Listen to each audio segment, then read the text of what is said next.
Hey everybody, welcome back to Divan-A-Thon, which is our weekly couch conversations. Both Aviva Kempner and I, our guest today, and I are both sitting on couches, and we hope that you are ready for a fantastic conversation. I'm Pamela Lavitt, the Director of Arts and Ideas and the Seattle Jewish Film Festival and CJAM Festival in Seattle. And I just wanted to tell those of you who are coming in for the first time today that this is a weekly conversation with filmmakers and people in the film industry. On Thursday this week, I'm very excited that our Zoom interview, the goal to zoom in on somebody in our community who's doing amazing things. And I'm looking forward to interviewing Lisa Fain, who is the CEO of the Center for Mentoring Excellence.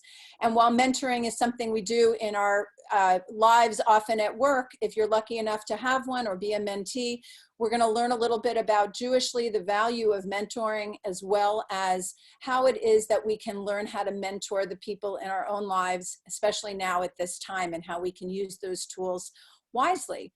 I'm also really excited to announce that on Sunday, May 17th, Daniel Hendler, the co-writer of the Netflix series Unorthodox, is going to be Zooming in with me for this program. It'll be a special lunchtime event on Sunday, May 17th.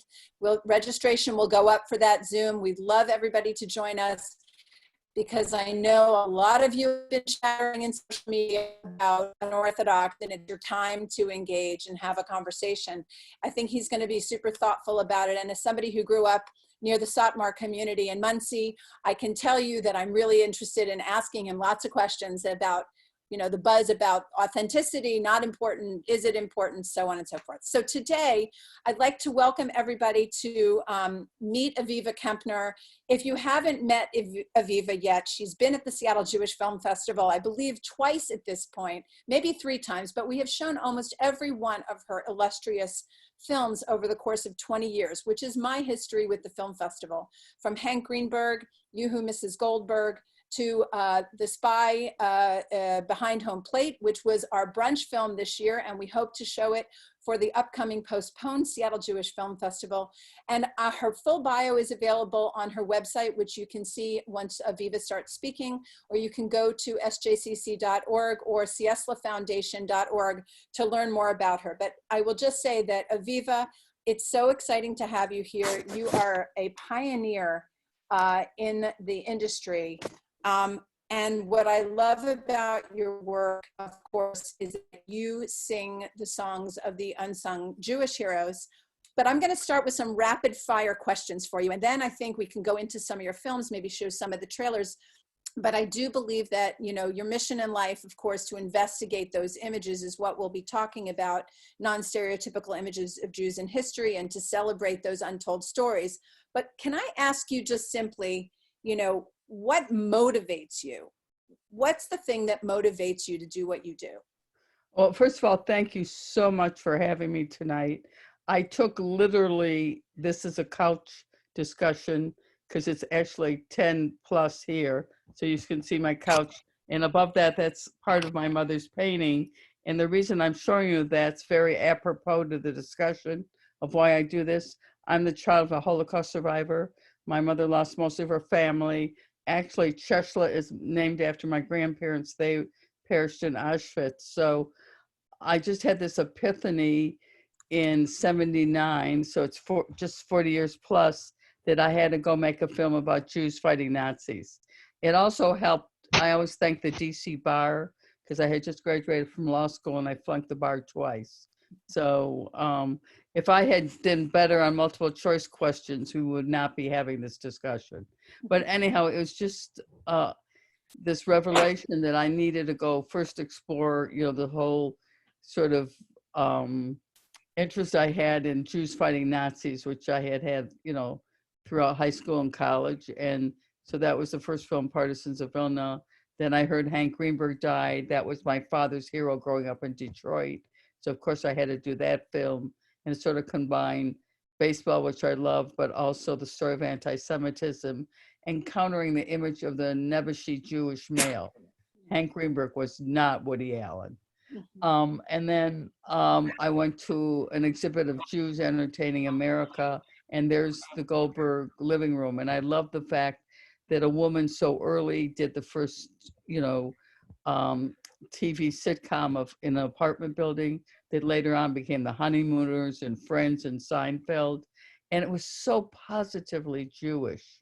But she also had to fight McCarthyism.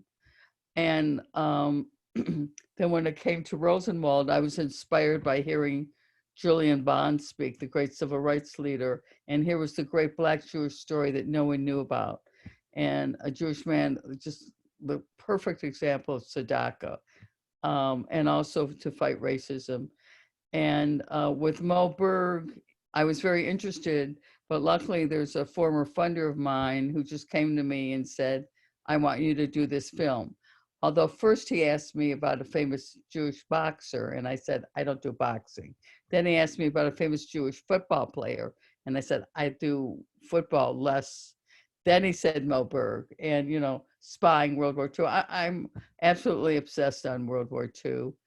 And once again, William Levine has come back, and I'm now doing a film on Ben Hecht. So it's a combination of, I think, telling our stories that aren't known and just sort of fill out what I think that has never been fully told about all these people. I think biographies are fascinating. Well, I just have to ask. Yeah, go ahead. Yeah. Well, I was just going to say, and as I told you, I think I could get like a PhD in, you know, like American studies, Holocaust studies, baseball studies, you know, you name it. Oh, now film. I mean, this is a horrible, horrible period we're in right now. But I have to say, every day I'm looking at old time movies because Ben Hecht was a famous screenwriter, and I'm either watching the movies he actually worked on or the ones around that time. And then I'm getting paid to watch old time movies. Is pretty spectacular. Well, before we launch into all of those different characters, I'm curious to know, what is your superpower? Superpower. You talk about sort of these superpowers, these people that have these superpowers and what their resilience is. And at this time, what's your superpower? You mean in me? I don't know if I quite, well, I think so much death and destruction were done to the Jewish people that I want to show something positive.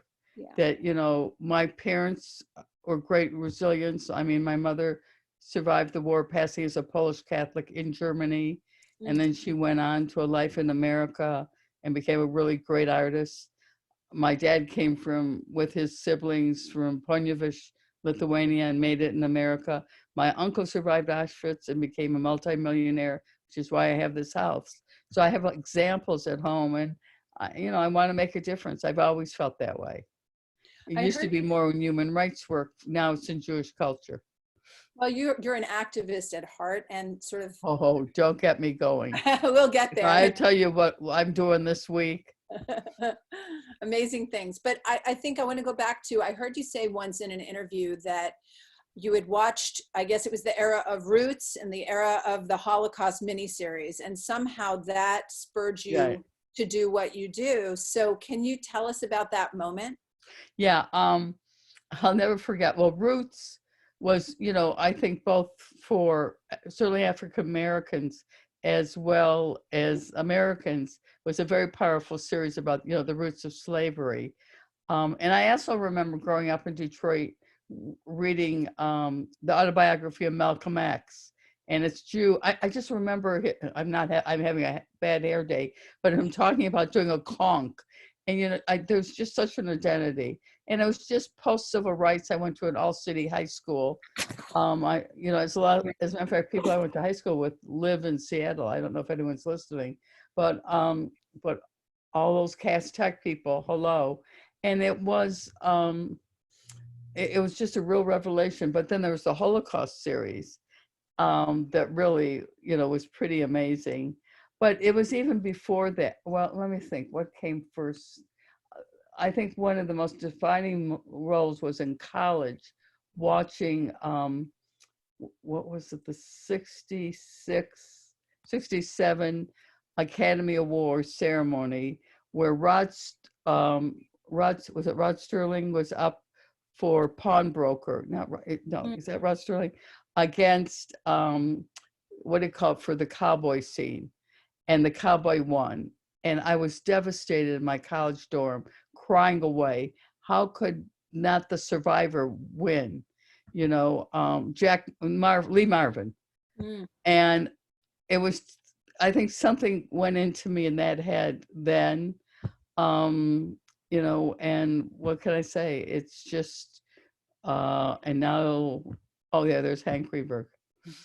So if I recall, you and I first met in 2000. Hank Greenberg, The Life and Times of Hank Greenberg, was a film that you spent, I believe, 13 years in the making. Is that correct? Yeah, because 13 I had to years? raise the money. I always call it my bat mitzvah film. Because Partisans of Vilna I didn't direct, Josh Roletsky did, and it turns out that we got a big NEH grant. We had good beginning luck. When I was making this, I tried to raise money from NEH, but a man named Ken Burns was doing his baseball series. So guess who got the money?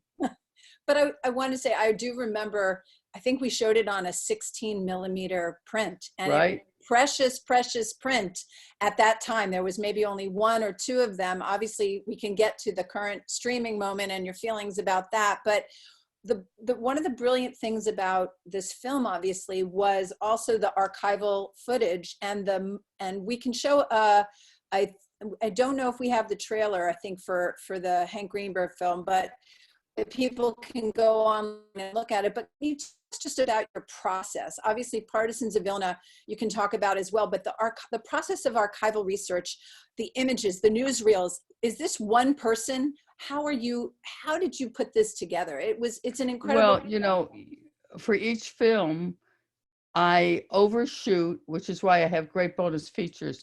You didn't mention Rosenwald, but there's also Rosenwald, which Yes. is 4.5 hours.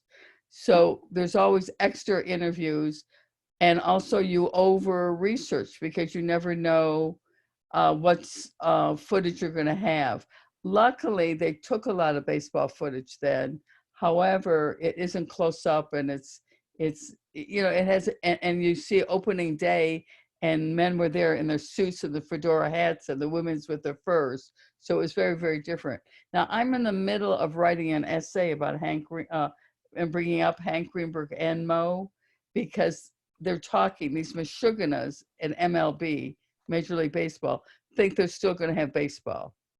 And I consider that risking the lives of their players, where I made 2 films of 2 players who risked their lives to fight in World War II. But that's not with the whole team, you know. So I'm in the middle of writing that essay. MLB may never invite me to an all-star game again, but you know, It's kind of amazing to see you return to baseball, but can you maybe tell us a little bit about, you tend to focus on folks that have incredible intellectual humility. So Rosenwald. Well, he had the most. He did. And so for those who maybe don't know the Rosenwald film, can you just tell us a little bit about it? And I remember meeting I want to say it was his grandchild. He lives in Seattle. And Right. He came to a screening that I kind of moderated. I think it was at the old Sundance Cinema. And he said he grew up and he did not even know anything about his grandfather, and wound up writing, I guess, the memoir on which you helped base some of the film. But what's that story? It's such humility of giving $62 million over a lifetime. Yeah, $62 million, which is like $1 billion today. Well, here's a man who left school at 16, which is pretty amazing also, goes to New York to apprentice, and is a very good businessman. And he buys into Sears, which was exactly Amazon before it was Amazon. And he really listened to his Rabbi Hirsch. He was very moved on the whole principle of tzedakah and, you know, tikkun olam, which is something I really was brought up with and very involved with right now. Half of my days are involved with that, with the virus issue. And he just saw there was something wrong. He read Booker T. Washington, who had himself been a slave, book about up from slavery, and try to make a difference. And on Booker T. Washington's suggestion, he helped build 5 elementary schools. It turned out to be 5,000. I mean, it's just this incredible story where it turns out that over 600,000 young African-American kids came out of the Rosenwald schools that had great teachers, young African-American women, really upped the game in terms of their future of going on to college. Some of the, if you watch MSNBC, you see Eugene Robinson, he went there. George Wolfe, one of the great directors. John Lewis, one of the great civil rights leaders, who we pray can recover from his cancer, et cetera, et cetera. So it only shows you the power of philanthropy. And to this day, people talk about his philanthropy. But he also helped so many Black artisans when they were young, including Jacob Lawrence and Gordon Parks, et cetera. So he really made a difference. But he was especially modest, more so than the other ones. And he has this great line in the movie.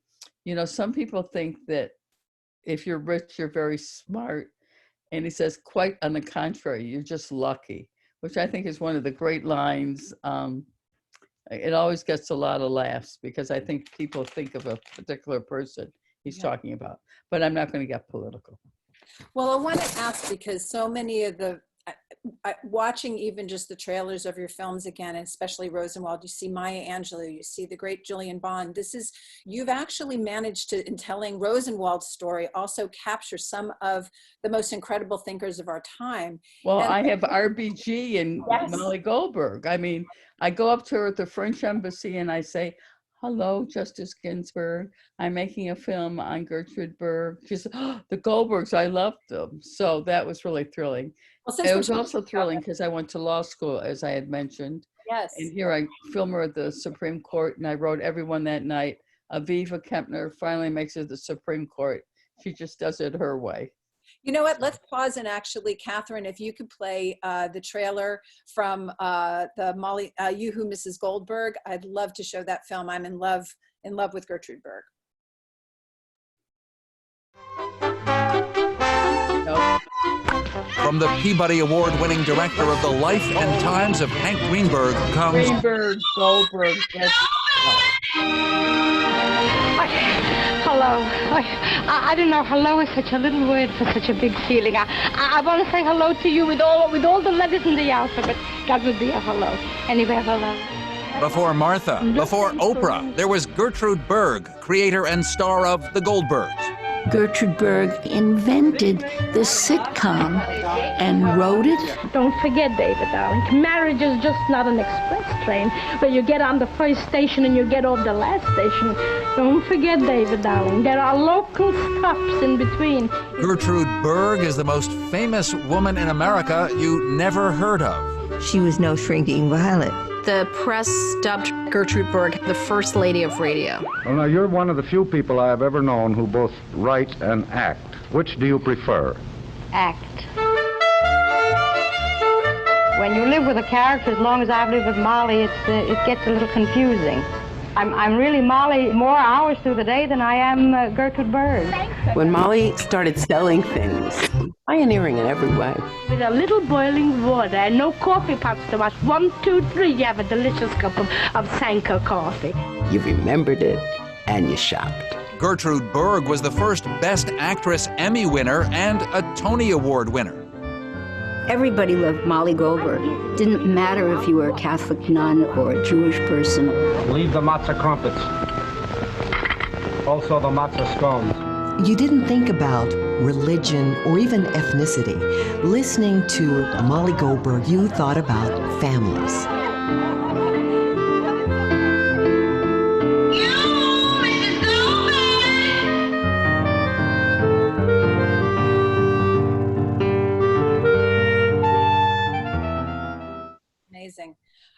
I don't know if you knew this, Aviva, but I worked with Jay Hoberman and Jeffrey Chandler on, I was the researcher for the Jewish Museum's Entertaining America exhibit. Yeah. And I did not know who Gertrude Berg was at the time. I remember first learning about her WEVD, I think it was Yiddish radio work, and then obviously the Blacklist. And that was a big part of your story of her as well, and how she treated the people around her that were on her show and thrown under the bus. I'm just wondering, what kind of hero is she? Can you talk about her? Well, look, first of all, she wrote 10,000 scripts And by the way, her husband typed them all. Love that. Second of all, she's an incredible pioneer, especially as a woman in TV. And it was very unfair how they went after Philip Loeb, who, because he was a union organizer. As a matter of fact, where I live in Washington, J. Edgar Hoover lived in the house behind me years before. So I was considered poetic justice moving here. And she was just a great force, but her stuff was never syndicated. Now, Lucille Ball is a brilliant actress, but she didn't write her shows, and she's also very much a physical actress. Gertrude Berg was on a different level, and it's really a shame that she was so forgotten. So nothing gives me better pleasure to be able to present her to the screen. Can somebody ask from the folks that are watching, how can they watch some of these films at this point? What are the means Well, if by you which buy they the can watch them? DVD, we have some shows right on it. So just go to the website, Molly Goldberg Film, and you can buy it that way. And I think some stations have it. You just have to look it up. Yeah. Also, if on the JCC website, we have links to the film's website as well, so people can reach it through the JCC. We're out of Partisans, and I'm digitizing everything, so there'll be a new DVD. But you can buy Molly, Hank, and Rosenwald. Can you talk just a little bit about your process and Process? Yes, like the ideas. How did you learn about your subjects? And then where did you go? Partisans is, I just knew I had to go make a film about Jews fighting Nazis. And Itzhak Arad, the head of Yad Vashem, handed me his book, Ghetto in Flames. And I thought I was doing Warsaw, but what was good about that, it combined the woods and the partisan story, and people were still alive. I mean, Abba Kovner, Aviva Kempner, who's not a relative, et cetera, et cetera, et cetera. Hank was, the day he died, I knew I was going to do it because I heard so much about Hank growing up that every Yom Kippur, my father would, as we go to shul, would tell us how he hadn't played on Yom Kippur, that I thought Hank Greenberg was part of Kol Nidra services, which he was in my home.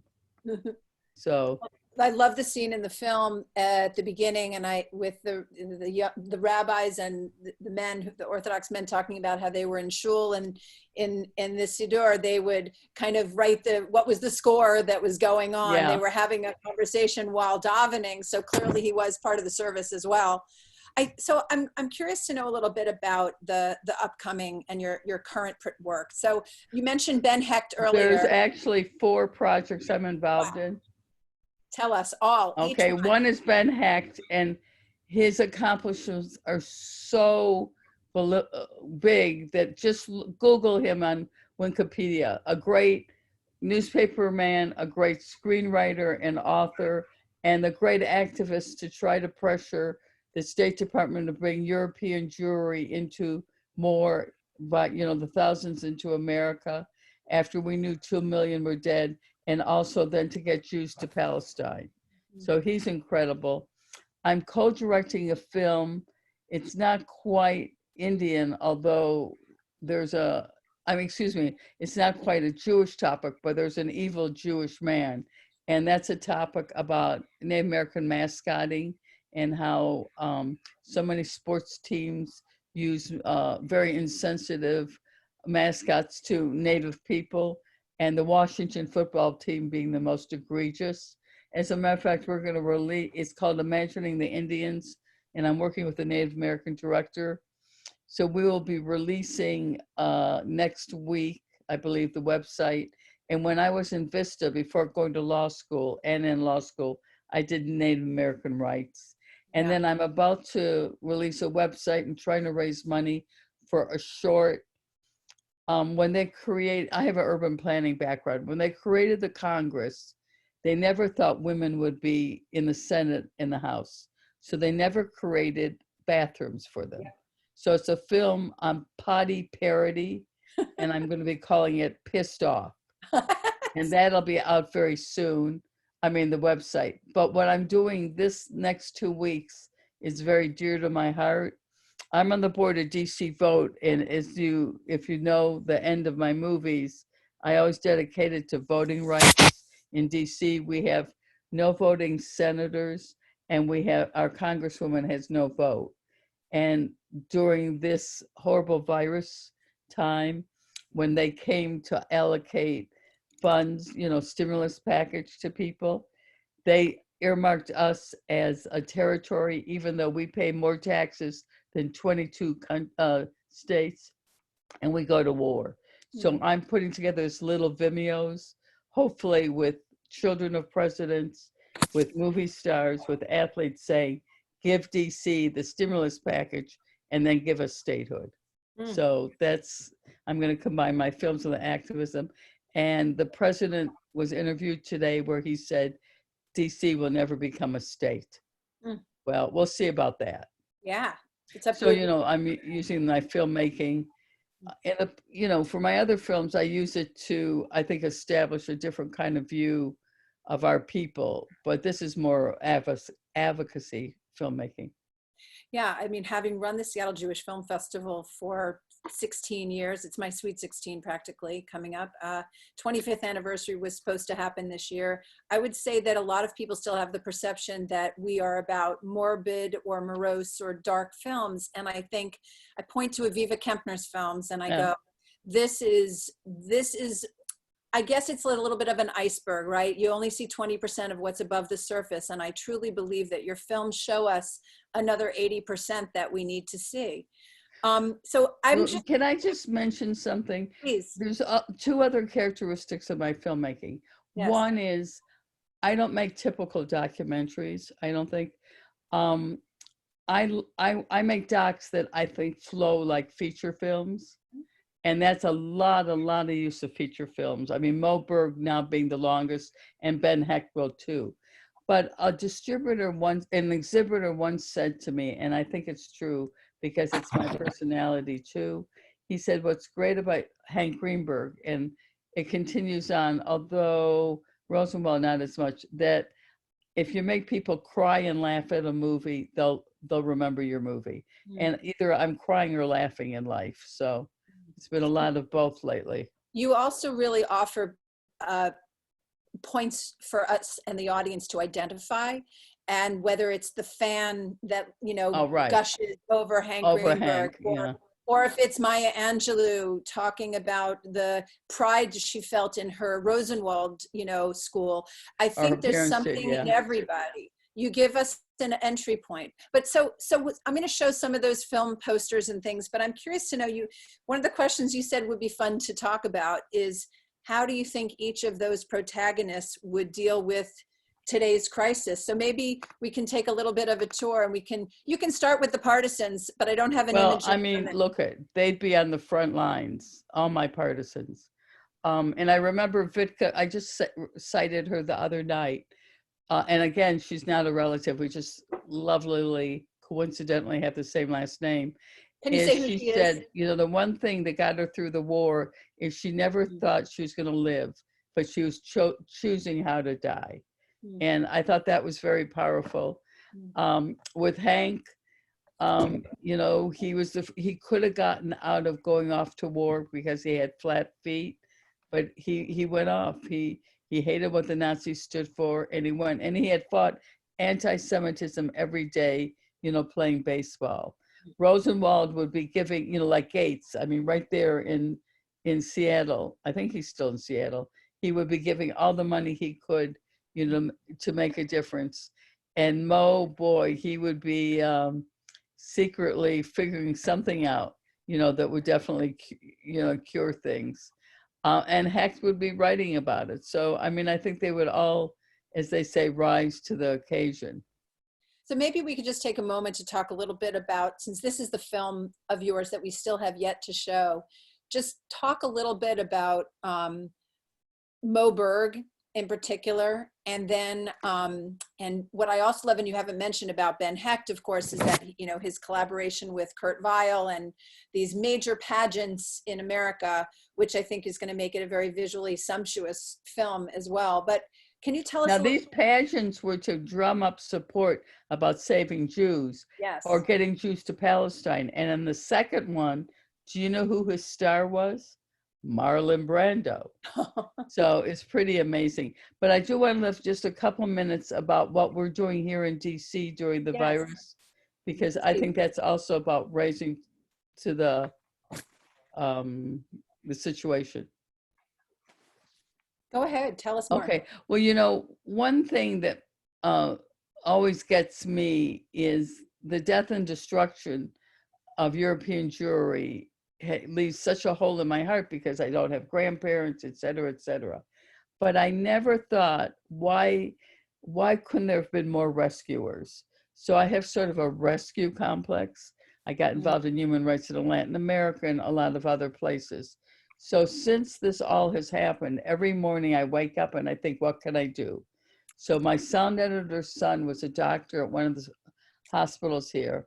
So during Passover, I got about 60 boxes donated through the listserv, and we delivered it to the hospitals. Then the Easter basket. So that was easy. Of course, we've been collecting food for the first responders.